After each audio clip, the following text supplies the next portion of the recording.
On January 1st of this year, Las Cruces minimum wage workers saw a wage increase from $7.50 an hour to $8.40. At least they were supposed to. Amber Care, an in-home care provider for the elderly and disabled, is a business registered in Las Cruces, yet it has been withholding the full minimum wage from employees serving clients outside the city limits. Instead of receiving $8.40 an hour, they were only getting $8. In the Las Cruces Sun news, former Dona Ana County Commissioner Oscar Vasquez Butler shed light on Amber Care's pay practices after speaking with some of their employees. Vasquez Butler says as many as 100 of the 318 people working at Amber Care in Las Cruces and the surrounding area have been denied the full Las Cruces minimum wage. Vasquez Butler says none of them were comfortable being identified for fear of losing their jobs. And they said, I don't know. The supervisors told us that we're not entitled because our work assignment's in the county. If an employer is caught not paying the federal minimum wage, $7.25 an hour, the Federal Department of Labor can take criminal action, levy fines, and recover back wages on behalf of employees. But because the $8.40 minimum wage is Las Cruces law, it's left to the city of Las Cruces to enforce it. Las Cruces City Manager Robert Garza says the ordinance does allow employees to take their employers to district court to sue for compensation and lost wages.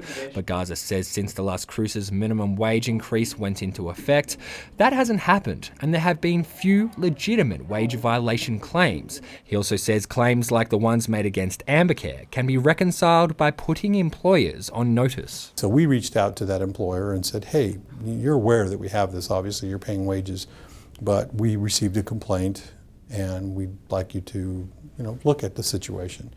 They looked at it and said, it's a lot easier for us to just pay the same wage.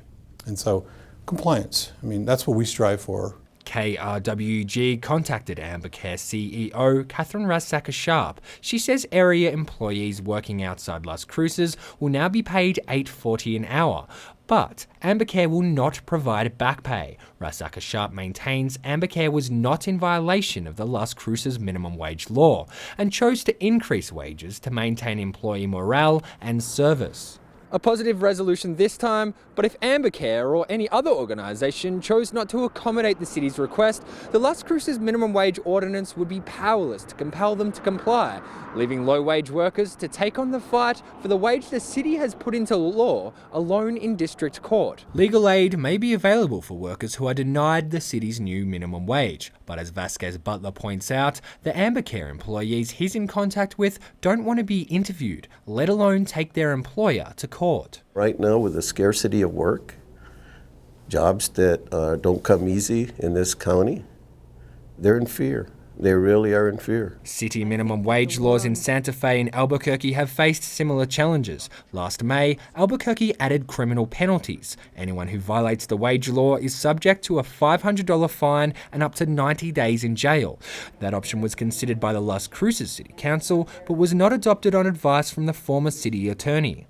KRWG asked all of the Las Cruces City councillors if they would propose a criminal or financial enforcement measure.